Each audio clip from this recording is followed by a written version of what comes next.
Vamos lá ler mais relatos. Abri alguns aqui.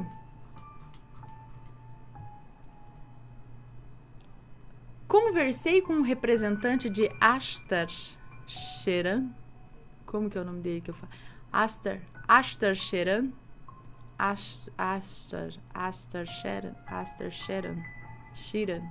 Ed Sheeran. Ashtar Sheeran. Primo do Ed Sheeran. Ashtar Sheeran. Eu não sei como eu falo. Ashtar, por favor, fala como que eu pronuncio teu nome aí. Eu não sei. Bom, olá, me chamo Fulano, tenho 18 anos e vivo na cidade de Itanhaém, em São Paulo. Vou contar nesse relato a minha primeira experiência com um suposto ser evoluído, ou seja lá como vocês identificam Ashtar-Sheran e seus ajudantes. Em uma certa noite eu estava me preparando para dormir. Tudo ia bem até que finalmente eu consegui dormir. E tive um sonho no qual me surpreendeu muito e chega a me dar arrepios chega a me dar arrepios sempre que falo dele para alguém ou quando me lembro dele. Agora o sonho. Estava na frente de um estabelecimento fechado e logo na minha frente havia uma parte onde tinha muitas plantas, algumas altas e outras nem tanto. Era muito parecido com o lugar que eu passo todos os dias para ir para a escola. No sonho, eu estava observando o céu quando de repente uma estrela muito brilhante apareceu. Eu fiquei olhando fixamente até que uma outra pequena luz desceu para o chão e foi de encontro ao espaço onde era cheio de plantas. Logo depois que a luz atingiu o chão, uma figura parecida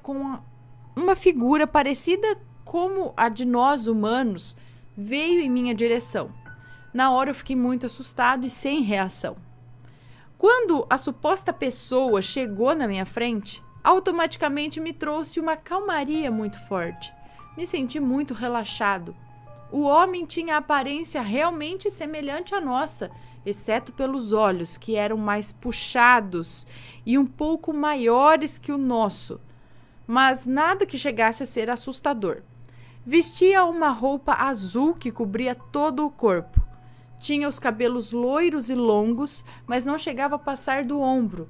Também era pálido, mas não chegava a ser tão branco. Ele ficou me olhando por alguns segundos e então começou a falar. Olá, eu sou um dos representantes de Ashtar-Sheran e um dos comandantes da Estrela Maior. Sempre com a tonalidade de voz calma e suave. E ele dizia, quero que fique calmo, pois tudo isso que está acontecendo aqui vai acabar rápido. Eu vim lhe dizer para ficar tranquilo com o mundo fora daqui. Penso eu que ele se referia ao sonho, ele continua dizendo, pois tudo irá se resolver de acordo com o tempo astral e de como ele irá agir. Detalhe que ele não abriu uma vez a boca para falar tudo isso. Logo depois ele tocou em sua própria testa e em seguida fez o mesmo em mim. Tocou em minha testa e no mesmo momento uma luz muito forte ocupou todo o lugar e a minha visão ficou totalmente branca. E assim eu acordei desse sonho que para mim foi mais do que um sonho. Acordei no meio da noite e fiquei pensando sobre isso e que nada parecido havia acontecido comigo antes. Eu sinto que não foi apenas um sonho, e sim um aviso, um encontro necessário para me passar uma mensagem que por agora pode não fazer muito sentido, mas em um futuro, quem sabe? Quem sabe ela possa ficar bem mais clara para mim. Deixa eu ler de novo. Ele falou, olá, eu sou um dos representantes do Ashtar e um dos comandantes da Estrela Maior. Quero que fique calmo, pois tudo isso que está acontecendo aqui vai acabar rápido. Aqui aonde? No Brasil? Quem sabe? Vim lhe dizer para ficar tranquilo com o mundo fora daqui. Mundo fora daqui? Pois tudo irá se resolver de acordo com o tempo astral e de como ele irá agir. E ele está falando do quê? O que era o aqui? O mundo fora daqui.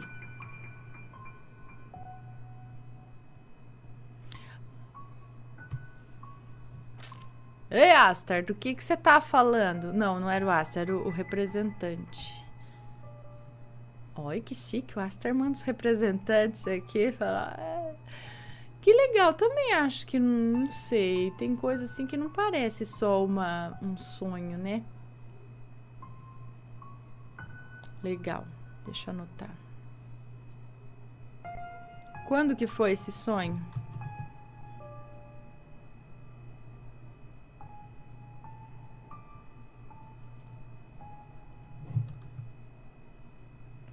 Anotando aqui, aí.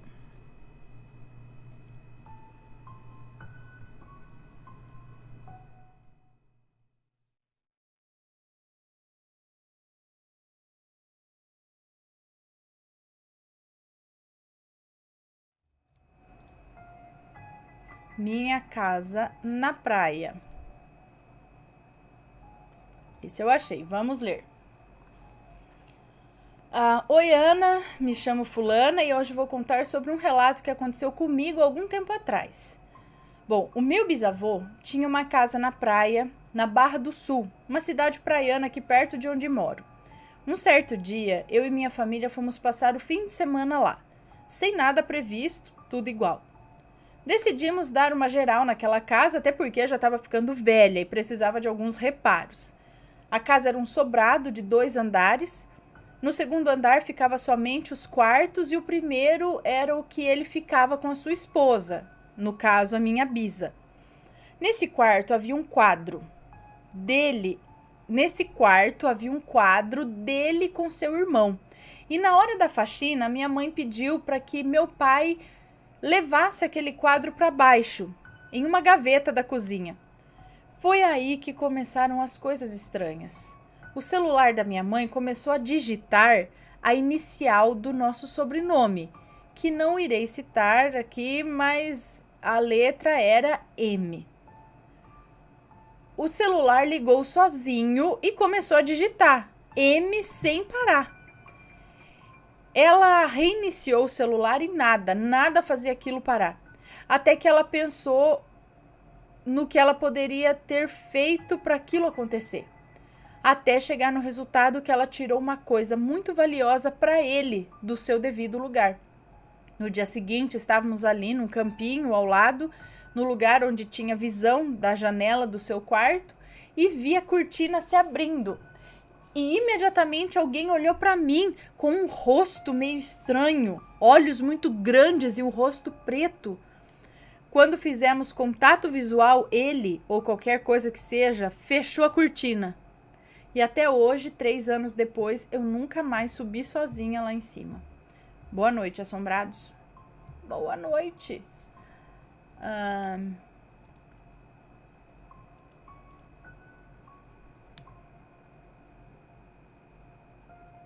Eles eram falecidos? O bisavô e a bisavó?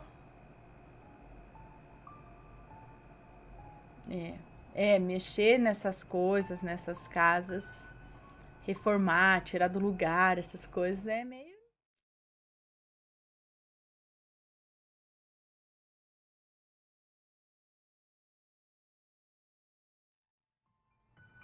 Vamos ver mais um relato aqui. O suco de uva espiritual, ok? Olá, Ana, me chamo Fulana, mas pode me chamar de Fulana. Aninha, também sou de Rio Preto, olha que legal. Já te vi, mas fiquei com vergonha de chegar até você. Não precisa, olha só. Bom, o relato que vou contar aconteceu quando a minha filha tinha 13 dias de vida. Hoje ela tem 4 anos. Pode ler à vontade, porque se tiver nomes, estarão trocados. Tem 2 relatos nesse e-mail. Ok, beijos, Ana, boa leitura. Muito obrigada, um beijo. Então, são 2 relatos aqui. Bom, eu tive a minha filha em outubro de 2017. Foi uma alegria imensa, minha tão sonhada princesa. Foi tudo tranquilo, correu tudo bem, tivemos alta do hospital e fomos para casa. Quem é mãe sabe que no pós-parto é normal ter um sangramento mais intenso por alguns dias. Claro que cada organismo reage de uma forma. Para mim, nos primeiros 10 dias, veio um sangramento até que razoável. Eu achei que viria muito mais até. Porém, no 13º dia, pós-parto, eu estava sentada na cama, amamentando minha filha, quando comecei a sentir cólicas terríveis. Quando minha bebê na cama, coloquei minha bebê na cama, fui até o banheiro, vi que estava descendo muito. Até então, achei que era normal. Me lavei, coloquei um outro absorvente e voltei a amamentar a minha bebê.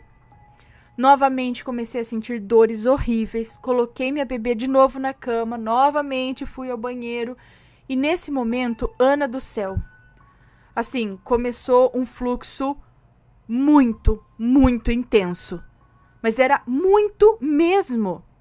Meu marido estava dormindo, eu chamei ele e pedi uma toalha e uma fralda descartável da minha filha mesmo. Fui ao banheiro, me lavei, coloquei a fralda. Voltei para o quarto e aquilo não parava. A fralda descartável ficou cheia em menos de 1 minuto. Nessa hora eu já estava até fraca, com tontura, já quase desmaiando. A última coisa que eu pensei era ir para o hospital. Eu fiquei com medo de ficar sem a minha bebê. Ah, tá, de separar, né? Ficar longe, porque era muito novinha. Fui ao banheiro de novo, sentei ali e, Ana, era muito assim, não tava normal. Eu não vou relatar muito aqui, mas enfim, tinha coágulos. Meu marido estava no banheiro comigo e eu falei para ele me segurar porque eu ia desmaiar.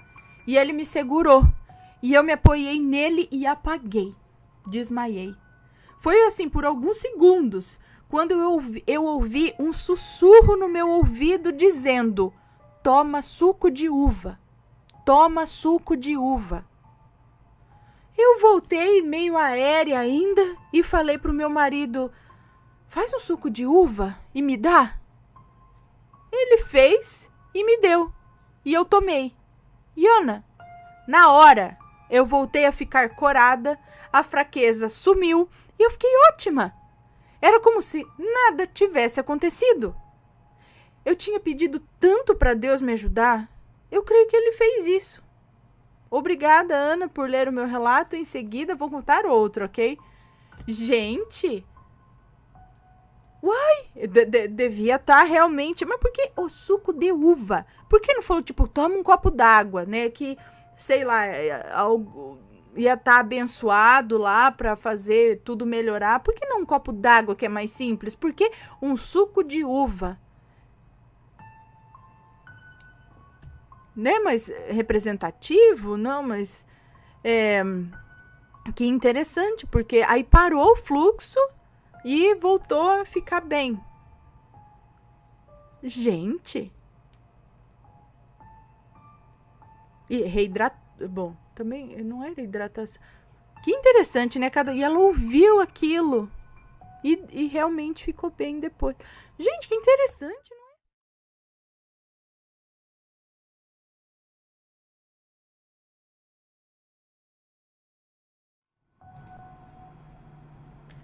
Relatos de uma técnica de enfermagem. Vamos ver? Deixa eu ver se tá tudo certinho. Tá, tem musiquinha. Relatos de uma técnica de enfermagem. Olá, Ana, meu nome é Fulana e sou de Porto Alegre, Rio Grande do Sul.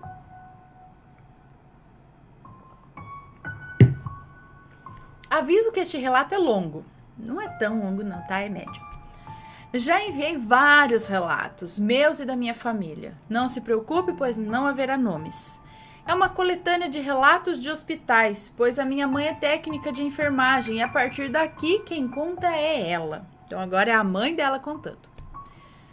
Sou formada desde 2001 e antes disso, no curso de enfermagem, fazemos a sistematização, que é um estágio de 3 meses para concluir o curso.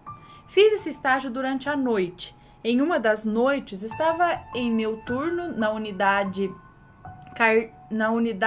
cirúrgica, é isso? Que atendia a traumatologia.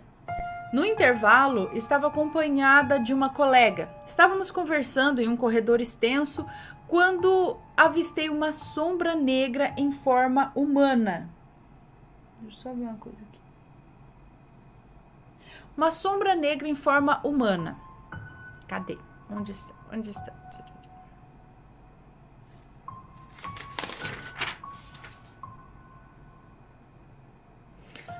Flutuando. Essa sombra estava flutuando, atravessando o corredor. E parou, virou o corpo como se estivesse nos olhando, virou de novo e atravessou a parede. Ana foi a minha primeira visão em um hospital. E quando virei para minha colega, ela estava apavorada. Então eu perguntei, tu viu? E ela falou, vi. Nisso, Ana, perna pra que te quero. Saímos correndo para a unidade e nunca mais passamos naquele corredor. Nesse hospital, há relatos de avistamentos de uma freira e de um padre que moraram lá anos atrás. Porém, não sei diferenciar qual dos dois que eu vi, ou se mesmo era um dos dois. Segundo relato. Já formada, trabalhando em outro hospital da minha cidade, era pela manhã, eu atendia a unidade de UTI, em box de vidro, e estava cuidando de um paciente, quando avistei um homem, branco, alto, meio careca, com uma camisa xadrez vermelha e azul, calça bege, com um estetoscópio no pescoço. Imaginei ser um médico, porém estranhei ele não usar jaleco. Ele andava do outro lado da unidade e quando estava prestes a passar na minha frente, ele simplesmente sumiu, desapareceu na minha frente. Eu tive que continuar o meu trabalho sem nem poder sair correndo. Terceiro relato. No mesmo hospital, atendia outro paciente na UTI. Ele estava já muito doente, quando ele sofreu uma parada cardiorrespiratória. Não, uma parada respiratória. Então a enfermeira me aconselhou a ficar observando o procedimento. Infelizmente, o paciente morreu. E quando o médico decretou a hora da morte, vi uma sombra negra sair do corpo desse homem. Ela saiu do corpo e atravessou o teto. Esse, de longe, foi o mais aterrorizante acontecimento que passei em um hospital. Quarto relato. Em outro hospital da minha cidade, cuidando de um paciente na UTI, estava conversando com uma colega que estava do outro lado da unidade. Quando durante a conversa, ela para e fica me olhando. Eu, assustada, pergunto por que daquela cara de espanto dela. Quando ela me fala que viu uma moça, branca, de cabelo preto e longo, vestida toda de branco, me ajudando, como um guia. A feição dela era de pavor e emoção ao mesmo tempo, pois ela disse que sabia que aquele ser estava me ajudando. Não sei se era um guia, se era Iemanjá, pois eu sou filha dela, ou meu anjo da guarda ali, me ajudando no trabalho. Quinto relato. Em outro hospital bem conhecido da minha cidade, onde trabalho até hoje, agora na cardiologia, estava na sala do lanche, onde ficam os nossos pertences e onde comemos. Estava tomando café quando na minha frente avistei algo tentando tomar forma. Era como um rosto de homem e tentava tomar forma e ficar nítido, porém não conseguiu e se dissipou no ar. Eu estava completamente sozinha. Sexto relato. Nesse mesmo hospital, eu e uma colega estávamos um pouco chateadas uma com a outra. Eu percebi que ela ficou me olhando a tarde inteira. Quando já quase no final do expediente, ela chegou em mim e disse que ficou com vergonha de me chamar e falar aquilo. Porém, tinha que contar. Ela disse que em um momento eu estava passando pelo corredor quando ela viu atrás de mim uma mulher usando uma saia longa e cheia de moedas na cabeça, como uma...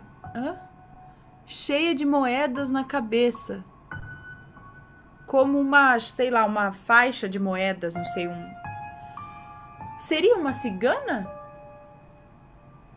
Sétimo relato. Normalmente trabalho no turno da 1 da tarde até as 7 da noite. Porém, nesse dia, fiz um turno durante a noite.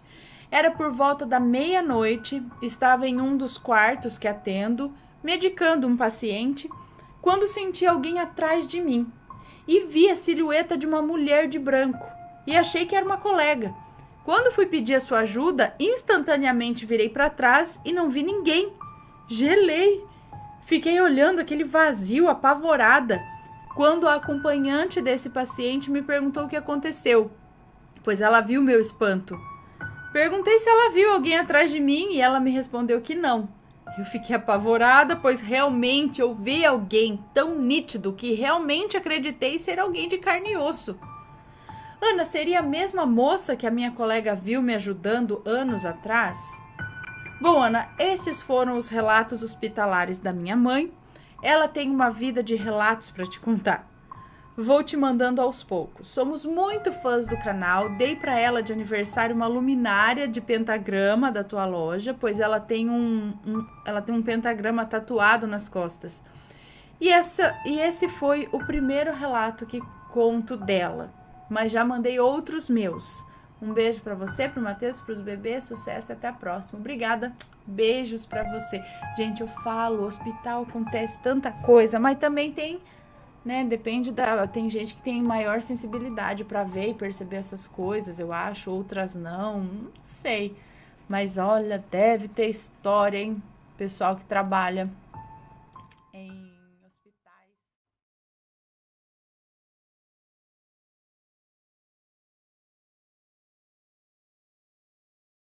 Olha, o Matheus vai gostar. Seria um anjo que veio nos avisar? Olá, Ana, me chamo Fulana, tenho 20 anos e sou de Pauçu, São Paulo. E o relato que vou lhe contar aconteceu com a minha mãe em 1978. Minha mãe sempre contou relatos que já aconteceram com ela e um deles me chamou totalmente a atenção. Na época, ela tinha 20 anos e sempre foi uma pessoa muito religiosa. Ela ia com a patroa na missa sempre que podia, e como de costume, ela havia ido e quando acabara de chegar da missa, fez uma oração e foi se deitar. E por volta das 9 horas ela começou, das 9 da noite ou da manhã, ela começou a escutar um barulho estridente em seu quarto, como se fosse um avião decolando. As janelas do quarto começaram a bater com o vento forte e viu luzes coloridas deixando o quarto totalmente claro. Meu Deus! O barulho durou aproximadamente de 2 a 3 minutos. Durante o acontecimento, ela sentiu choques em todo o seu corpo e não conseguia se mexer. No momento, ela começou a gritar com todas as suas forças, chamando a sua mãe, que estava na sala assistindo a um programa sertanejo, porém não obteve sucesso. Quando tudo passou, chamou novamente a sua mãe, que foi imediatamente ao seu quarto, preocupada, perguntando o que tinha acontecido. Ela contou tudo o que tinha presenciado, porém a mãe dela disse que não ouviu e nem que tinha acontecido nada na casa. E disse que poderia ter sido um sonho, mas mesmo assim ela sabia que estava sim acordada. No outro dia, ela foi para o trabalho e a patroa chegou lá e a encontrou assustada e disse que tinha ouvido um barulho e visto luzes iguais ao que tinha ocorrido com ela na noite passada. Minha mãe ficou surpresa e contou que tinha presenciado a mesma coisa. Imediatamente, sua patroa sugeriu que começassem a rezar, porque acreditavam que alguma coisa ruim iria acontecer. À noite, minha mãe foi para a escola, contou para as amigas o que tinha acontecido e se elas não tinham ouvido nada. E elas disseram que não, que estava tudo normal. 2 dias depois, saiu nos noticiários que o Papa João Paulo I havia falecido e lembrou do ocorrido dos dias anteriores. João Paulo I? Foi em 78, né? E lembrou do ocorrido dos dias anteriores. Ela acredita que foi um anjo que avisou sobre a morte dele. Quando lembro desse relato, eu associo sempre as luzes e o barulho a de um OVNI por causa dos relatos que existem sobre. Porém, ela acredita firmemente que tenha sido um anjo que a avisou. Enfim, espero que meu relato seja contado. Eu amo o trabalho de vocês e vejo todos os vídeos, principalmente os relatos que são os meus favoritos e desejo que seu canal cresça cada vez mais. Muito obrigada. Um beijo. Então,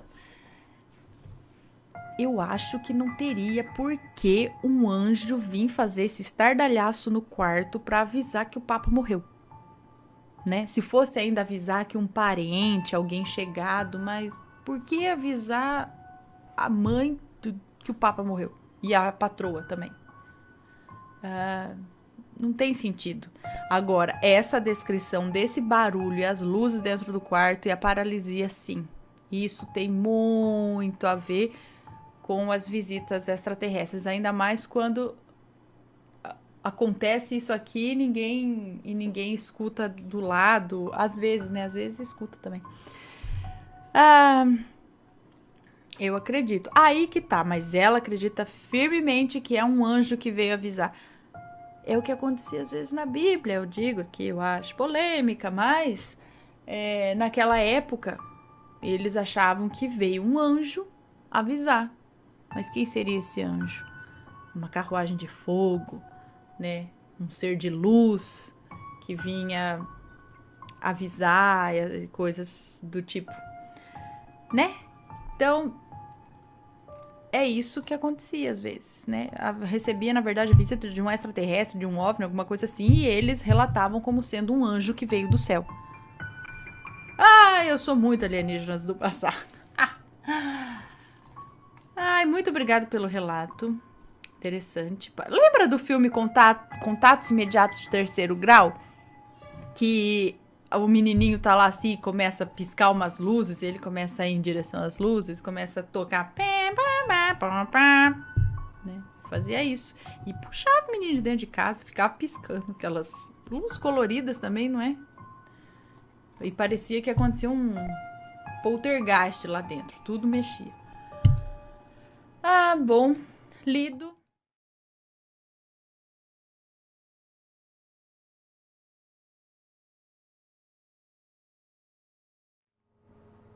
Então vamos ver, Sheila, depois a gente dá um título aqui pra ele, vamos ver.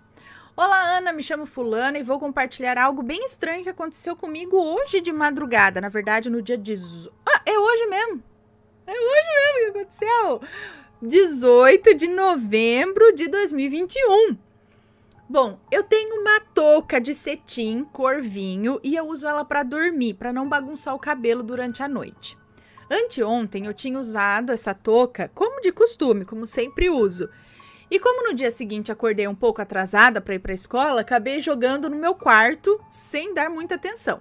Pois bem, ontem à noite eu fui procurá-la para usar mais uma vez, só que procurei no quarto inteiro e não achei nada. E detalhe, eu revirei a cama toda, baguncei a cama toda mesmo procurando e nada. Então eu pensei, bom, talvez um dos meus irmãos tenha pego no meio das minhas coisas, então deve estar em algum lugar da casa, mas amanhã eu procuro. Fui dormir, porém acordei às 13h43 da manhã e pasmem, ao abrir os meus olhos, o que eu vejo do meu lado, em cima da cama, do lado assim, sim, a dita cuja da touca estava lá, 3h43 da manhã, do lado da cama. Imediatamente eu levei um baita susto, porque, gente, como pode? Eu revirei o quarto inteiro e a cama também. E mesmo se tivesse em algum lugar do quarto, como que ia parar do meu lado na cama? Eu poderia dizer que a minha mãe achou e colocou lá pra mim? Não tem condição, pois a fechadura da porta do meu quarto é quebrada por fora, ou seja, só dá pra destrancar por dentro do meu quarto. E por que será que eu acordei no mesmo instante que ela estava lá? Será que foi um espírito que quis me ajudar ou algo simplesmente para eu levar um susto? Não sei. Eu só sei que depois disso eu soquei ela para dentro do travesseiro, rezei um crê em Deus Pai e não tenho medo dessas coisas sobrenaturais. Eu não tenho medo dessas coisas sobrenaturais, mas também não duvido de nada relacionado. Porém, essa experiência me assustou bastante. Beijo, Ana. Esse foi o meu pequeno relato. Um beijo para você, obrigada. Então, a gente poderia dizer isso mesmo, né? O que eu penso aqui. alguém encontrou e colocou ali do seu lado. Só que pelo que ela diz aqui, no momento em que ela foi dormir, obviamente, ela não viu nada. E se a fechadura é quebrada, ninguém consegue abrir pelo lado de fora. Só ela consegue abrir pelo lado de dentro. Então ela fechou a porta e ninguém conseguiria entrar no quarto dela depois que ela deitou para dormir. E parece que alguma coisa acordou e devolveu. Falou, tá aqui, tá? Sua touca. Muito obrigada. Podia ser amanhã. Precisava acordar às 3h40 da manhã para me mostrar. Eu podia esperar até amanhã de dia, né? A hora que eu voltasse da escola, você podia deixar aqui em cima, né? Não de madrugada. Agora não consigo mais dormir. Ai. Mas devolveu, né? Falou, obrigado. Não tô reclamando de nada, não. Agradeço. Mas da próxima vez pode ser de dia, tá? Ai.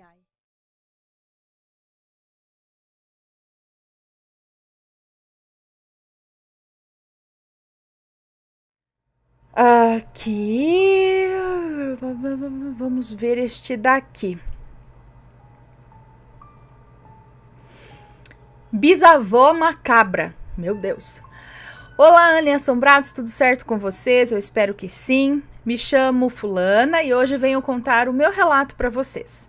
Os nomes já estão todos trocados, então fique à vontade, Ana. Obrigada. A minha avó materna, que aqui vou chamar de Maria, enquanto sua adolescência em sua adolescência, era muito cobiçada pelos rapazes e invejada pelas mulheres. Cabelos longos e pretos, amorenada, olhos puxados como uma índia, sabe? Sei. Corpo esbelto e chamava muita atenção por onde passava.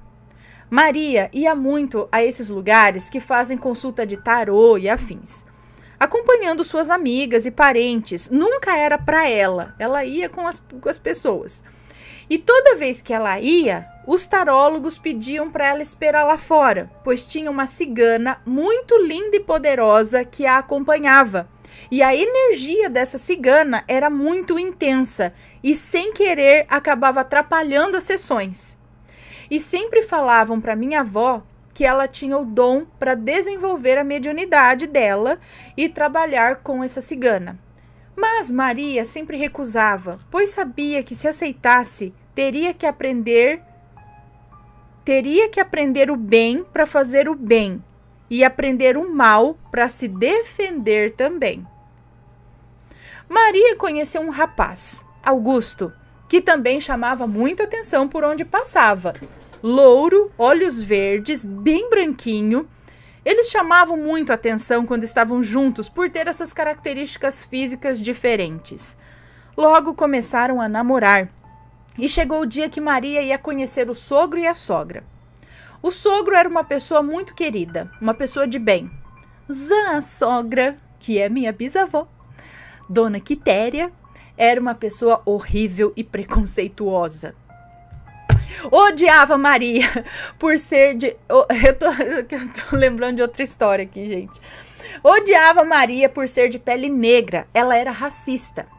Nem o marido de Quitéria a aguentava. Passava o dia fora para não ter que ficar na casa com ela.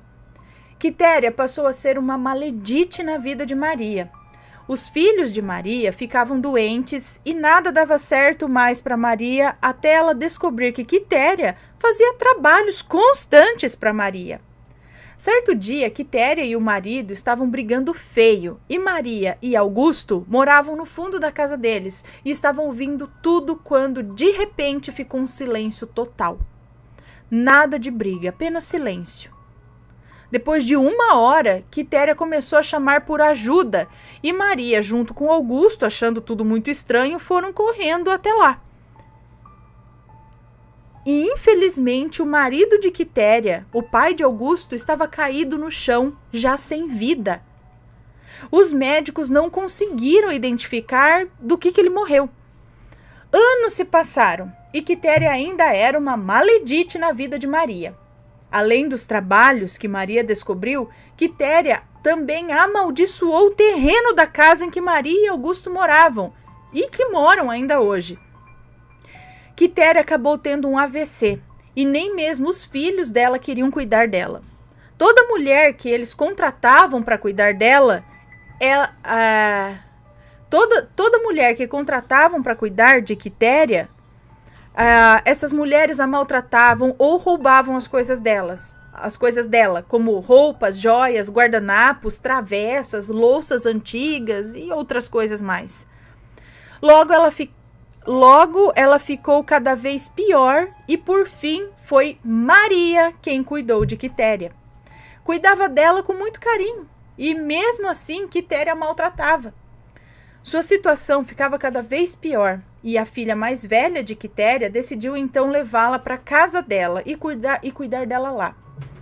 Meses se passaram e um dia Maria foi lá visitar Quitéria, que se encontrava muito pior, de cama, sem conseguir fazer nada sem a ajuda de alguém. Quitéria, muito fraca, disse a Maria que a filha estava deixando ela sem remédio, sem comida, sem banhos e tudo mais.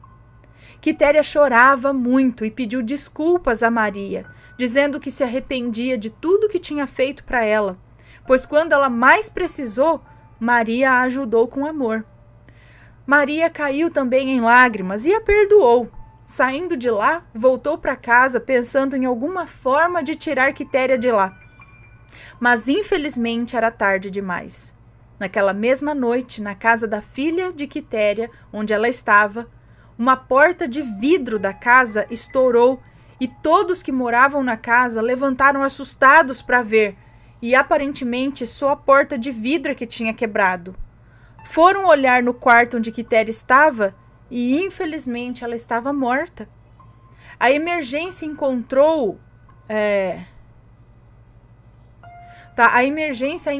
em condições deploráveis. Ela estava urinada, tinha fezes, enfim. Ela acabou morrendo suja, com fome e com sede. Como sabe que ela estava com fome e com sede? Porque não tinham dado comida para ela, alguma coisa assim? Depois do enterro, a filha de Quitéria e Maria foram na antiga casa que ela morava para limpar. Chegando lá, a filha de Quitéria começou a levar copos e travessas embora, faqueiro e tudo, dizendo que não ia deixar nada de valioso lá na casa. Eu estava junto com a Maria, que é minha avó, e fiquei tão triste em ver aquilo. Eu fui ao banheiro da casa da minha bisa e lá tinha um quadro enorme de Iemanjá na parte de dentro do banheiro. É isso? Eu achei estranho, pois Quitéria, minha bisavó, nunca deixou as claras de qual crença ela era, no que ela acreditava. Entrei na sala e em uma espécie de altar tinha uma Bíblia aberta e em volta tinha umas estátuas. Tinha do preto velho, da preta velha, tinha outros com uma imagem também que eu não conheço, tinha umas caveiras com sangue sendo seguradas por um médico, alguma entidade, não sei. Ana, eu fiquei com muito medo. Fui para casa da minha avó, que é nos fundos, e triste também por causa de toda essa situação. Fiquei sentada de frente para a televisão, sentada no sofá com a TV desligada, quando percebi um reflexo estranho, uma silhueta humana, e atrás de mim tinha uma janela grande que estava aberta. Olhei assustada para trás e vi o espírito da minha bisavó no portão. E ela estava com uma cara de brava. Talvez porque estavam mexendo em todas as coisas dela, né? E no quintal da casa dela tinha um pé de goiaba, de jabuticaba, de caju, tinha um jasmim e muitas flores muito lindas, Ana. Depois que ela faleceu, nada mais deu fruto e nem flores ali. Tudo morreu. Nada vinga mais ali. Até hoje nunca soubemos qual a crença da minha avó, mas que é bizarro é. Um conhecido de um terreiro de Umbanda foi até a casa da minha avó, Maria, e disse que só demolindo toda a casa e salgando a terra que quebraria a maldição. Quando se passa muito tempo lá, tem uma energia tão negativa, uma sensação de medo e de estar sendo observado. Todos reclamam disso lá. Em mim, que sou médium, então, ataca até enxaqueca, dá calafrios, um desânimo absurdo, Ana. Em reuniões de família, os próprios filhos da Quitéria dizem que ela orava para Deus e trabalhava para o diabo. Até hoje eu tenho sonhos lúcidos com a minha bisavó Quitéria. Às vezes ela está bem e feliz, outras está triste ou brava com alguma coisa. Enfim, Ana, esse foi o meu relato e seria uma honra ele ser lido por você. Espero ansiosamente. Tenho mais histórias e digo de passagem que são bem bizarras, mas isso fica para uma outra hora. Beijos, Ana, e fica com Deus. Um beijo para você, obrigada. Então, ela fazia mesmo trabalhos, algumas coisas para nora dela, né? Que ela não gostava e no fim... Então, peraí, quando ela morreu, deixa eu entender. Na verdade, a encontraram morta na casa, mas uma porta de vidro, talvez no momento em que ela faleceu, alguma coisa assim, uma porta de vidro da casa estourou sozinha, quebrou, assim. Aí todo mundo se assustou com essa porta de vidro quebrando e aí foram verificar também, né, se ela estava bem lá no quarto e ela já estava morta. E foi infarto, sei lá, alguma coisa assim que aconteceu, não sei. Será que foi algum espírito que tentou avisar que tinha acontecido isso com ela? Foi ela mesma que saiu do corpo e fez isso para irem lá olhar, ou não sei.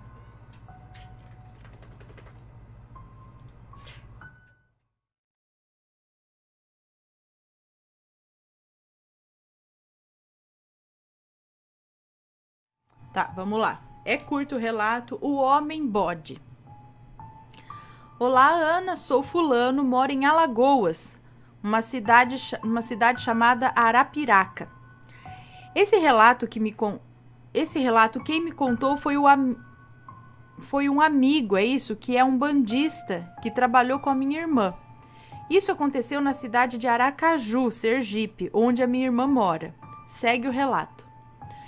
Eram quatro amigos que trabalhavam juntos e que nos finais de semana saíam para tomar uma gelada. Pedro, João, Paulo e José. São nomes fictícios, tá? Em um final de semana, no mês de novembro, no dia 2, que era dia de finados, eles combinaram de ir beber na casa de Pedro, já que estavam de folga, e os familiares iriam visitar túmulos de parentes e amigos. A casa de Paulo fica bem próximo de uma encruzilhada. Passando por lá,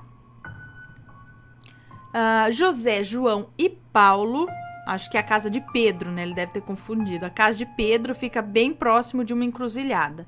Passando por lá, José, João e Paulo viram uma oferenda com bebidas, dinheiro, velas pretas e vermelhas. Mas o que mais chamou a atenção foi que tinha uma cabeça de bode também, na encruzilhada embaixo de um pé de jaca dura. Até aí tudo bem. Eles acharam estranho, mas passaram e não ligaram.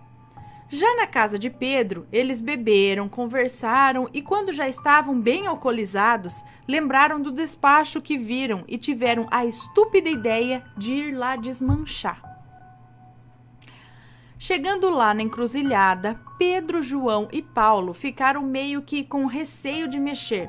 Porém, José já chegou quebrando as bebidas, vela, jogando cigarro e o pior, chutou a cabeça do bode até um córrego de esgoto onde a cabeça caiu e zombou. Ficou rindo até que José começou a ficar estranho.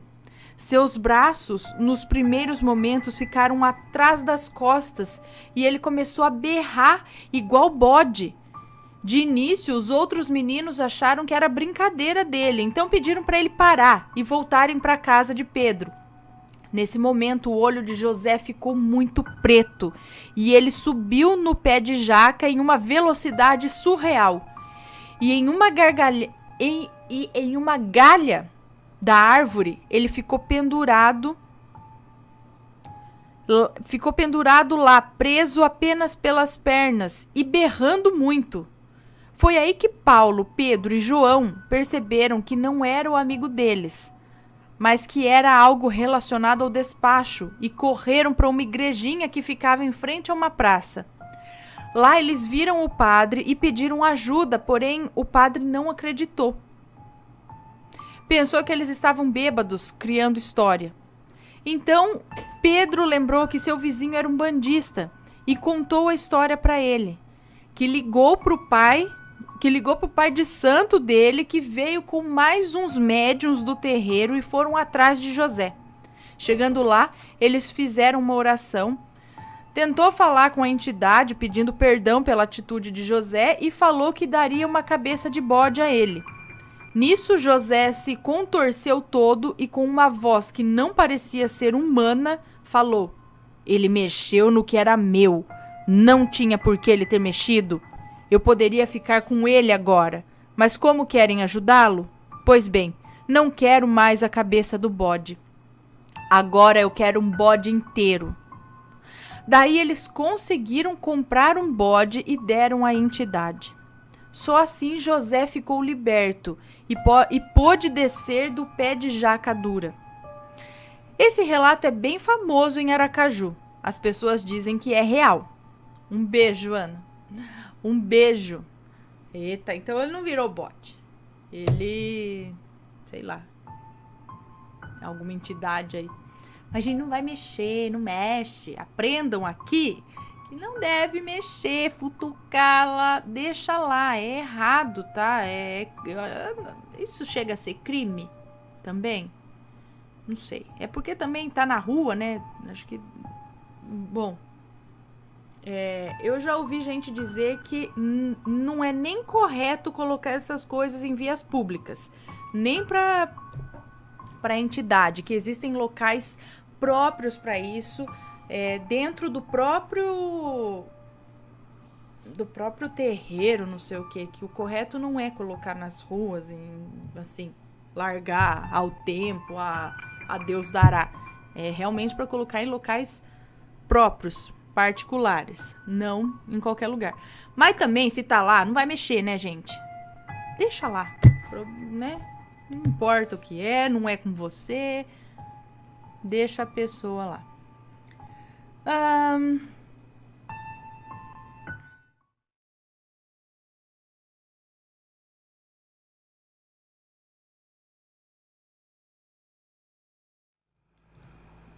O velho de olho vermelho.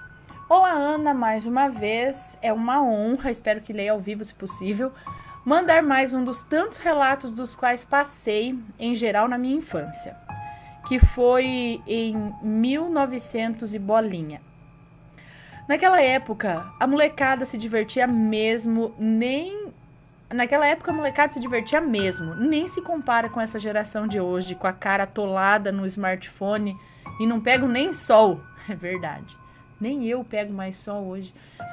Era tocar campainha de vizinho e sair correndo, brincar de polícia e ladrão, brincar de bolinha de gude, que aqui na minha região chamamos de peteca. Vocês chamam bolinha de gude de peteca?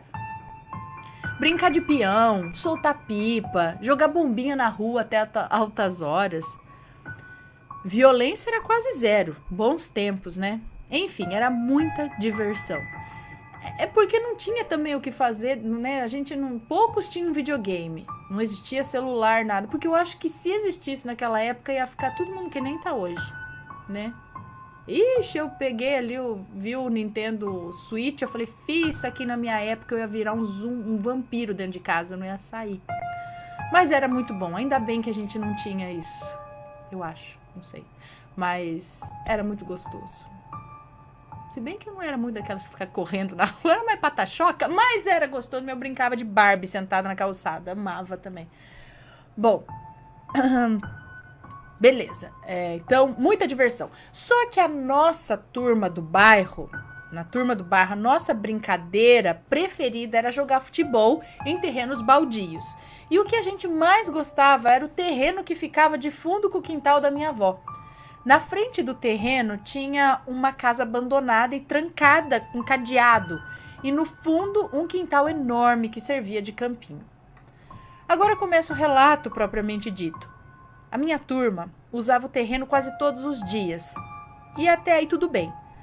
Até o dia em que a minha avó ficou sabendo e foi logo dizendo: se vocês continuarem pulando o muro e entrando naquele terreno, vocês vão ter uma surpresa. Ouvimos o aviso dela, mas nem ligamos. Continuamos a nossa rotina. Num belo dia de jogo, fizemos uma coisa diferente, além de jogar. Resolvemos saber o que tinha dentro da coisa e o porquê do aviso. Péssima ideia. Arrombamos a porta dos fundos com a ajuda de um martelo e entramos. A casa era super velha, cheia de móveis igualmente velhos e com cheiro super desagradável de coisa morta misturado com mofo. E para nosso espanto, tinha um senhor lá dentro. Mas como? A casa era trancada na frente e atrás. Como ele entrou lá? Suas roupas eram de alguém bem humilde do século passado e usava um chapéu de palha tão velho quanto a casa. Mas a hora do espanto foi quando ele se virou para nós. Seus olhos eram completamente vermelhos, mas vermelho sangue. Nem precisa dizer o que aconteceu, né? A gente saiu correndo feito um foguete. Cheguei na casa da minha avó com o coração saindo pela boca, sabendo que ficaria de castigo ou até mesmo uma surra, mas tive que contar a história. E ela falou: aquela casa foi palco de uma desgraça no passado. O filho matou o próprio pai lá dentro. Por isso, ela estava lá abandonada há anos e ninguém quis mais saber dela, nem os herdeiros da casa e o terreno. Te avisei para sair de lá.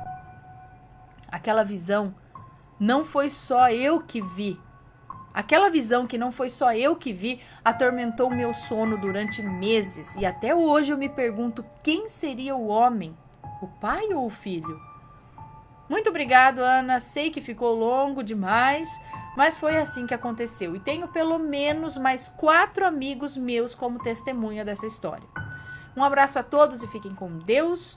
PS, a casa foi demolida e no lugar já tiveram vários comércios, supermercado, oficina, loja de eletrônicos. Nenhuma delas prosperou. Com poucos meses falia e fechavam as portas. Forte abraço. Um beijo pra você, muito obrigada pelo relato. Tem alguns lugares que o Matheus fala, às vezes, fala, gente, esse lugar é um ponto morto, ou alguma coisa aconteceu aí. Porque a gente vai vendo algumas lojas, alguns lugares, não lojas, estabelecimentos, assim, que assim, abre uma coisa, fecha. Aí vai lá, abre, fica uns meses, fecha. Aí já foi 800 mil coisas naquele lugar, não para. E é lugar bom. É avenida de movimento, é assim, super centro de, sabe, você fala, nossa, um lugar muito bom ali.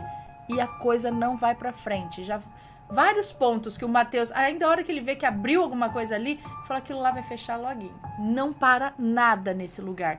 Será que o motivo às vezes não é isso aí? Um espiritual, alguma coisa que aconteceu há muito tempo, alguém fez alguma coisa ali? Não sei. Mas tem lugar assim, não é ponto ruim. Não é ponto ruim. Vai saber, né?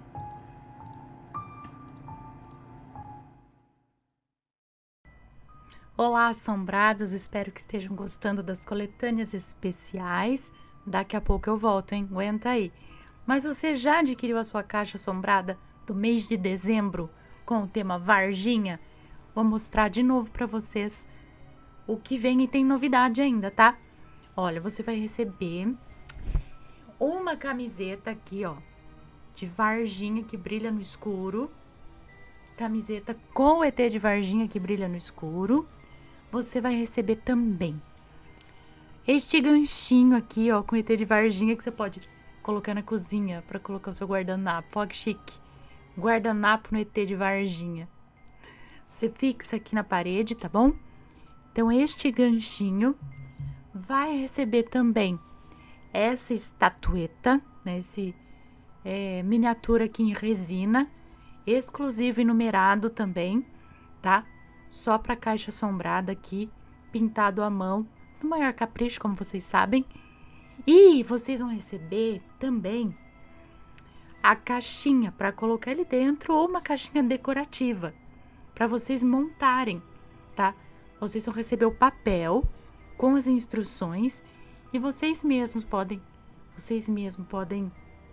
recortar e montar a caixinha. Você pode deixar do lado, colocar ele dentro, mas para deixar do lado é legal, sabe? Assim, de decoração.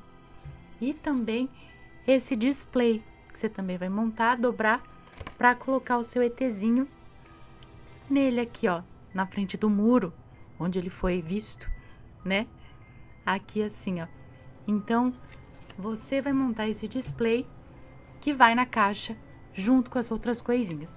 Tem mais coisa, tem incenso, tem a receita, tem uma guloseima maravilhosa que eu não consigo parar de comer, tá? Então, vai estar bem legal. Essa caixa tá bem legal, garante a sua, tá? E logo mais a gente se vê aí nos relatos de novo, assim que essa bonita dessa voz voltar. Ela tá voltando aos pouquinhos. Beijos e até lá.